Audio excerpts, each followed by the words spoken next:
जय हिंद साथियों, unique classes with Sonu channel में आपका स्वागत है। आज की इस वीडियो में हम पढ़ेंगे मौर्य वंश सम्राट अशोक। इस वीडियो को पढ़ने के बाद आपका मौर्य वंश से एक एक क्वेश्चन अच्छे से क्लियर होगा और इस वीडियो में हम थ्योरी प्लस प्रीवियस ईयर को डिस्कस करेंगे। तो चलिए बिना देरी किए हुए वीडियो को स्टार्ट करते हैं। मौर्य वंश सम्राट अशोक, मगध पर शासन। सबसे पहले मगध पर हर्यक वंश का शासन था और शिशुनाग का, फिर नंद वंश का। चंद्रगुप्त मौर्य ने मौर्य वंश की स्थापना की थी। किसकी मदद से की थी? चाणक्य की मदद से की थी। चंद्रगुप्त मौर्य के पुत्र का क्या नाम था? बिंदुसार था, जिसके दो पुत्र थे, सुशील और अशोक। चंद्रगुप्त मौर्य के पुत्र का नाम बिंदुसार था, जिसके दो पुत्र थे, सुशील और अशोक। सुशीला बड़ा भाई था और अशोक छोटा था। अशोक ने अपने बड़े भाई की हत्या करी थी 273 बीसी में और राजगद्दी पर यानी कि सिंहासन पर बैठने के लिए अपने बड़े भाई की हत्या की थी। चंद्रगुप्त मौर्य के गुरु का क्या नाम था? चाणक्य था। तो मौर्य वंश की स्थापना चंद्रगुप्त मौर्य ने की थी। चंद्रगुप्त मौर्य के पुत्र का नाम बिंदुसार था, जिसके दो पुत्र थे, सुशील और अशोक। चंद्रगुप्त मौर्य के गुरु का नाम चाणक्य था।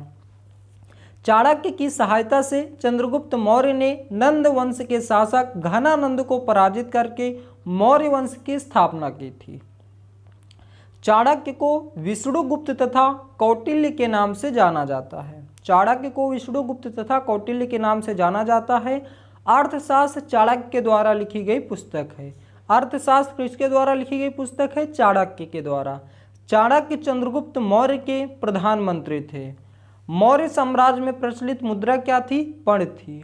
मौर्य साम्राज्य में प्रचलित मुद्रा पर्ण थी।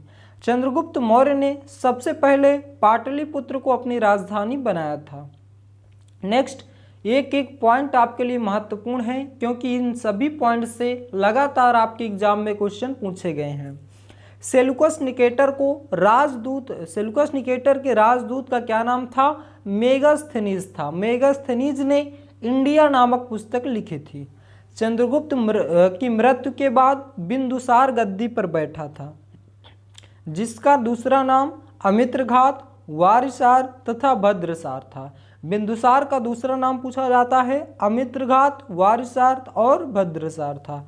बिंदुसार के शासनकाल में ही तक्षशिला में विद्रोह हुआ था, जिसे दबाने के लिए बिंदुसार ने अपने पुत्र अशोक को भेजा था। तक्षशिला मौर्य काल में शिक्षा का सर्वाधिक प्रसिद्ध केंद्र था। इसके बाद अशोक अगला शासक बना 269 बीसी से 232 बीसी तक। इनका जन्म 304 बीसी में। पिता का नाम बिंदुसार और माता का नाम था शुभडांगी। इनके नाम के उल्लेख कहाँ मिलते हैं? मास्की कर्नाटक में, उदयगोलान कर्नाटक में, नेट्टूर कर्नाटक में और गुर्जरा मध्य प्रदेश में। ये इनके नाम के अभिलेख हैं जो कि कई कई जगह देखने को मिलते हैं। अभिलेख क्या होता है? अभिलेख एक ऐसा साक्ष्य होता है जो अपने आने वाली पीढ़ियों के लिए छोड़ा जाता है। जैसे कुछ राजाओं महाराजा, बड़े बड़े राजा, वो अपने आने वाली पीढ़ियों के लिए क्या छोड़ जाते थे? अपना परिचय अपने किसी बड़े बड़े पत्थरों में अंकित करवा देते थे, उनमें चिन्हित करवा देते थे या लिखवा देते थे। तो इसे अब हम क्या कहते हैं? अभिलेख कहते हैं। कहा जाता है कि पूरे मौर्य वंश में अशोक सबसे महाप्रतापी शासक था। अशोक ने खुद को मगध का सम्राट कहा है। अशोक के अभिलेखों को किसने खोजा था? तो सबसे पहले टी फैथलर ने खोजा था 1750 बीसी में और इसे पढ़ा किसने था? जेम्स प्रिस्यम ने 1837 में पढ़ा था। इनके अभिलेख की भाषा क्या थी? ब्राह्मी लिपि थी अपने पूरे भारत में। तो अभिलेख की भाषा क्या थी? ब्राह्मी लिपि थी।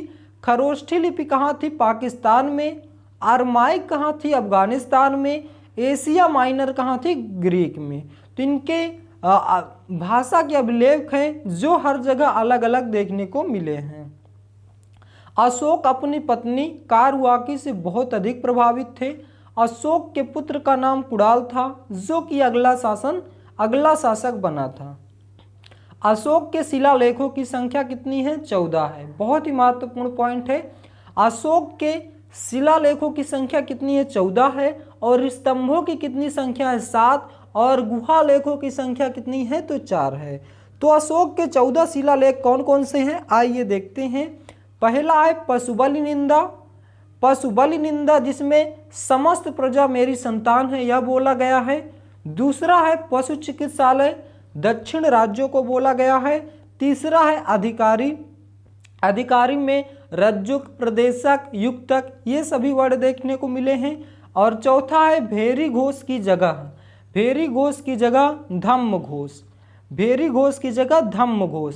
पांचवा है धम्म महामात्र की नियुक्ति, धम्म महामात्र की नियुक्ति। छठवां है आत्मनियंत्रण, आत्मनियंत्रण में जनहित के बारे में बात की गई है। सातवां क्या है, धार्मिक समन्वय है। आठवां क्या है, धम्म यात्राएं हैं जिसमें बोध गया में वर्णन है 259 BC, जो लुम्बिनी में गए थे 249 BC में। नौवां क्या है, दास सेवक है जिसमें दास सेवक क्या होता है, सम्मान का पात्र होता है।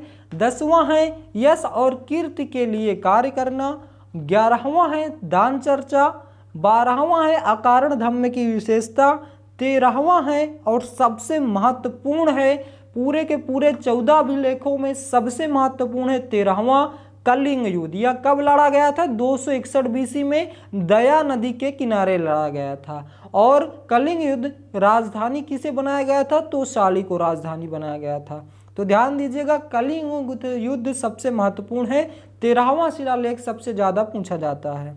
और 14वां क्या है, सद्भावना है। नेक्स्ट हमारा स्तंभ लेखों की संख्या। स्तंभ लेखों की संख्या कितनी देखने को मिलती है, 7। कौन कौन सी, टोपरा, मेरठ, कौशाम्बी, कौशाम्बी जिसे रानी अभिलेख कहते हैं, और लोरिया अरोरेस, लौरिया नंदनगढ़, रामपुरवा, अशोक स्तंभ, ये 7 स्तंभ लेखों की संख्या है। और गुहा लेखों की संख्या कितनी है, 4। सुदामा, विश्व, चौपार, कर्ण, ये 4 अभिलेख देखने को मिलता है। यदि हम बात करें इसमें से स्तंभ लेखों की संख्या, तो लौरिया नंदनगढ़ और रामपुरवा कहाँ पे आपका, बिहार में है, ध्यान दीजिएगा। नेक्स्ट पॉइंट है, अशोक ने बौद्ध धर्म की प्रेरणा निग्रोथ से ली है। निग्रोथ से निग्रोथ ने बौद्ध धर्म की प्रेरणा अशोक ने ली है। और दीक्षा किन से ली है, उपगुप्त से ली है। सम्राट अशोक ने 16 महाजनपदों पर अधिकार प्राप्त कर लिया था। मौर्य वंश के अंतिम शासक कौन था, बृहद्रथ था। बहुत ही मोस्ट इंपॉर्टेंट प्रश्न है, मौर्य वंश का अंतिम शासक कौन था, बृहद्रथ था। सम्राट अशोक ने ही सांची का स्तूप मध्य प्रदेश में तथा धमेक स्तूप उत्तर प्रदेश का निर्माण कराया था। सांची का स्तूप कहाँ है, मध्य प्रदेश में है, और धमेक स्तूप कहाँ है, उत्तर प्रदेश में है। इन दोनों स्तूपों का निर्माण किसने कराया था, सम्राट अशोक ने कराया था। यदि पूछा जाए भरहुत स्तूप कहाँ पे है, किसने बनवाया था, तो शुंग ने बनवाया था भरहुत स्तूप। अब आइए बात कर लेते हैं प्रीवियस ईयर क्वेश्चन की। प्रीवियस ईयर क्वेश्चन परीक्षा में पूछे गए महत्वपूर्ण प्रश्नों की। पहला प्रश्न है, राजा कनिष्क के दरबारी चिकित्सक कौन थे, चरक थे। राजा कनिष्क के दरबारी चिकित्सक कौन थे, चरक थे। किस नदी के बीच तक्षशिला शहर स्थित है, सिंधु और झेलम नदी के बीच। बिंदुसार ने विद्रोहियों को कुचलने के लिए अशोक को कहाँ भेजा था, तक्षशिला भेजे थे। तक्षशिला में विद्रोह हो गया था, तो बिंदुसार ने अपने पुत्र अशोक को कहाँ भेजा था, तक्षशिला भेजे थे। अशोक के शिलालेखों को पढ़ने वाला प्रथम अंग्रेज कौन था, जेम्स प्रिंसेप था। और इसे खोजा किसने था, टी फैथलर ने खोजा था 1750 में, और पढ़ा था इसे जेम्स प्रिंसेप ने 1837 में। कनिष्क के शासनकाल के दौरान कौन सी बौद्ध संगीति आयोजित की गई थी, चौथी और आयोजित की गई थी, कनिष्क ने कुंडल वन में कराया था, चतुर्थ बौद्ध संगीत। नेक्स्ट 6वां प्रश्न हमारा, सांची का स्तूप किसने बनवाया था, अशोक ने। सांची का स्तूप कहाँ पे है, मध्य प्रदेश में है, और धमेक स्तूप उत्तर प्रदेश में, जिन दोनों का निर्माण अशोक ने कराया था। चरक संहिता किससे संबंधित है, चिकित्सा से। चरक संहिता किससे संबंधित है, चिकित्सा से। किसे देव नाम प्रिय या देव नाम प्रियदर्शी भी कहा जाता है, किसे देव नाम प्रिय या देव प्रिय नाम प्रियदर्शी भी कहा जाता है, सम्राट अशोक को। अशोक के प्रधान शिलालेखों में सबसे बड़ा शिलालेख कौन सा है? 13वां शिलालेख है। अशोक के प्रधान शिलालेखों में सबसे बड़ा शिलालेख कौन सा है? 13वां। अशोक के आक्रमण के दौरान कलिंग की राजधानी क्या थी? तोशाली थी। मौर्य साम्राज्य में प्रचलित मुद्रा का क्या नाम था? पण। मौर्य साम्राज्य में प्रचलित मुद्रा का क्या नाम था? पण। मेगास्थनीज की पुस्तक का क्या नाम था? इंडिका। मेगास्थनीज की पुस्तक का क्या नाम था? इंडिका। मौर्य साम्राज्य की स्थापना किसने की थी? चंद्रगुप्त मौर्य ने की थी। मौर्य साम्राज्य की स्थापना चंद्रगुप्त मौर्य ने की थी। कुषाण मूलतः कहाँ के निवासी थे? कुषाण मूलतः कहाँ के निवासी थे? चीनी तुर्किस्तान। कौटिल्य या चाणक्य किसके प्रधानमंत्री थे? चंद्रगुप्त मौर्य के। कौटिल्य या चाणक्य किसके प्रधानमंत्री थे? चंद्रगुप्त मौर्य के। कनिष्क के शासनकाल के दौरान कौन सा प्रसिद्ध आयुर्वेद विद्वान रहता था? चरक। चरक कनिष्क के शासनकाल के दौरान प्रसिद्ध आयुर्वेद विद्वान थे। सम्राट अशोक का कौन सा शिलालेख कलिंग पर उसके विजय का उल्लेख करता है? उत्तर 13वां शिलालेख। नेक्स्ट, वह शासक कौन था जिसने राज सिंहासन पर बैठने के लिए अपने बड़े भाई सुसीम की हत्या की थी? उत्तर सम्राट अशोक। सम्राट अशोक ने बिंदुसार के दो पुत्र थे, सुशील और अशोक। सुसीम और अशोक। सुसीम की हत्या सम्राट अशोक ने की थी सिंहासन पर बैठने के लिए। नेक्स्ट, प्राचीन भारत में महान व्याकरणविद पतंजलि किसके समकालीन थे? उत्तर पुष्यमित्र शुंग के। मौर्य वंश का अंतिम शासक कौन था? बृहद्रथ था। मौर्य वंश का अंतिम शासक कौन था? बृहद्रथ था। सम्राट अशोक ने बौद्ध धर्म की प्रेरणा किससे ली थी? निर्गोथ से ली थी। किससे ली थी? निग्रोथ से ली थी। नेक्स्ट, सम्राट अशोक के अभिलेखों में सबसे पहले किसने खोजा था? टी फैथलर ने खोजा था 1750 में। सम्राट अशोक को सबसे ज़्यादा प्रभावित करने वाली उनकी पत्नी का क्या नाम था? कीरुवाकी नाम था। सम्राट अशोक के अभिलेखों को सबसे पहले किसने पढ़ा था? जेम्स प्रिंसेप ने 1837 में। सम्राट अशोक गद्दी पर कब बैठे थे? 269 बीसी से 232 बीसी तक। बिंदुसार के दोनों पुत्रों का क्या नाम था? सुसीम और अशोक।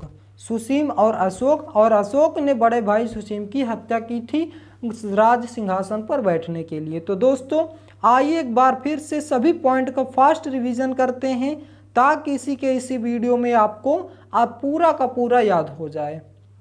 मौर्य वंश के संस्थापक चंद्रगुप्त मौर्य थे। चंद्रगुप्त मौर्य के पुत्र का नाम बिंदुसार था, जिसके दो पुत्र थे, सुसीम और अशोक। सुसीम और अशोक, यहाँ पे सुसीम होगा, ध्यान रखिएगा। चंद्रगुप्त मौर्य के गुरु का क्या नाम था? चाणक्य था। चाणक्य किसकी सहायता से चंद्रगुप्त मौर्य के नंद वंश के शासक घनानंद को पराजित करके मौर्य वंश की स्थापना की थी? चाणक्य को विष्णुगुप्त तथा कौटिल्य के नाम से जाना जाता है। अर्थशास्त्र चाणक्य द्वारा लिखी गई पुस्तक है। चाणक्य मौर्य के प्रधानमंत्री थे।